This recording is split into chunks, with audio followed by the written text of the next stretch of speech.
It's 3 a.m. and the silence in the room feels heavy.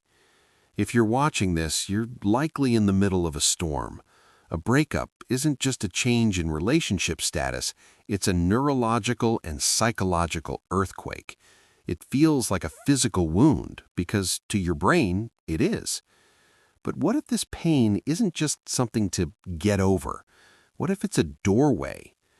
Today we're going to look at heartbreak through the eyes of the two giants of the human soul, Sigmund Freud and Carl Jung. We're going to move from the why of the pain to the who you are becoming because of it. Let's begin the work of healing.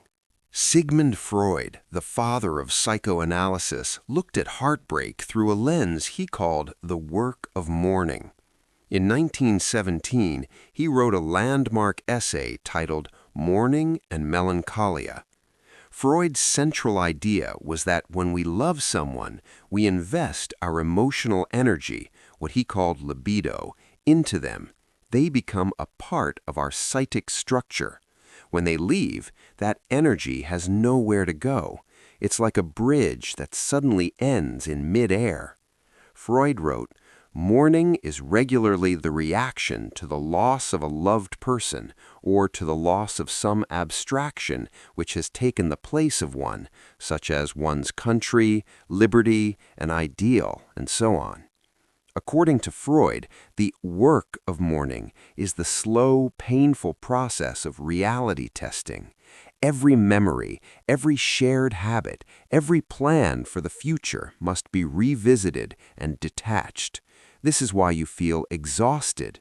Your mind is literally performing a massive audit of your entire life. But there is a trap, melancholia. This happens when we don't just mourn the person, but we let our ego die with them. We start to blame ourselves. We say, "I wasn't enough," or "I am worthless." Freud warned that in melancholia, the shadow of the object falls upon the ego. The lesson: if you are feeling self-hatred right now, know that it isn't you talking, it's the loss talking. Your job right now is to let the mourning happen without letting it turn into an attack on your own soul. While Freud looks at what we lost, Carl Jung looks at what we found. Jung believed that we don't just fall in love with a person, we fall in love with the parts of ourselves we haven't discovered yet.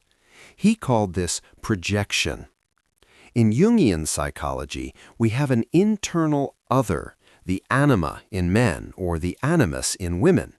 These represent qualities like strength, sensitivity, or creativity that we haven't fully integrated into our own personality.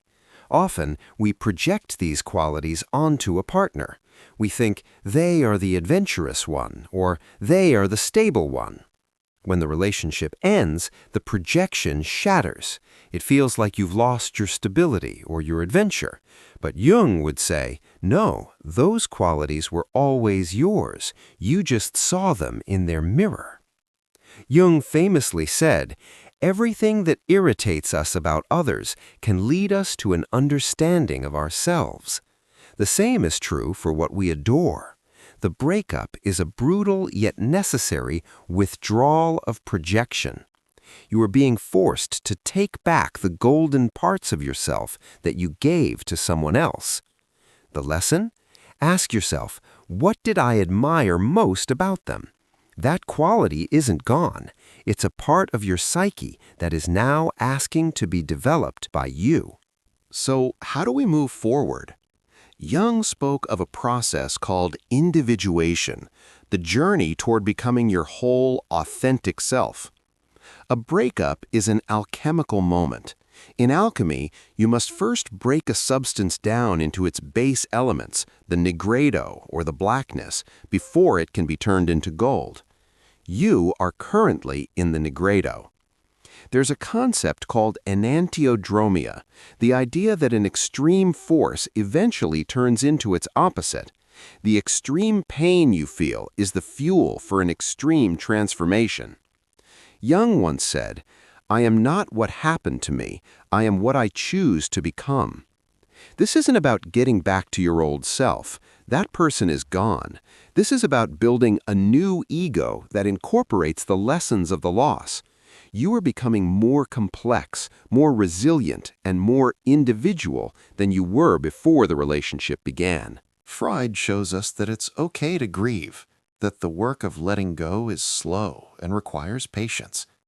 Jung shows us that the person you lost was a mirror, and though the mirror is broken, the light it reflected was always yours. Heartbreak is the most difficult human experience because it challenges our very identity. But as you navigate these dark woods, remember that you are not just wandering, you are evolving. Take the time to mourn, as Freud suggested, but then do the Jungian work. Look at the pieces of the shattered mirror and ask, what of myself can I now reclaim? You are more than a half of a whole. You are a universe in the making. Thank you for watching. If this helped you find a bit of clarity today, please consider subscribing or sharing your thoughts in the comments. We're all in this together.